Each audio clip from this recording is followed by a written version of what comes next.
خوش رہنا ہے تو ان 7 باتوں پر عمل کریں، معاف کریں، بھول جائیں، سخی بنیں، اللہ کو بہت یاد کریں، کچھ نہ کچھ نیا سیکھتے رہیں، رشتہ داروں سے اچھا سلوک کریں، خود کو پہچانیں۔ آج کی آیات کا ترجمہ شروع کرتے ہیں۔ پناہ مانگتی ہوں اللہ کی شیطان مردود سے، شروع اللہ کا نام لے کر جو بڑا مہربان نہایت رحم والا ہے۔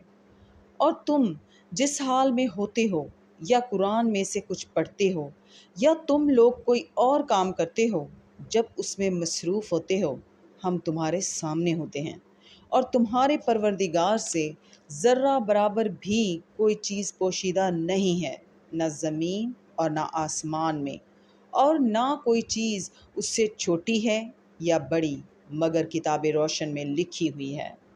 سن رکھو کہ جو اللہ کے دوست ہیں ان کو نہ کچھ خوف ہوگا اور نہ وہ غمناک ہوں گے، یعنی وہ جو ایمان لائے اور پرہیزگار رہے، ان کے لیے دنیا کی زندگی میں بھی بشارت ہے اور آخرت میں بھی اللہ کی باتیں بدلتی نہیں، یہی تو بڑی کامیابی ہے۔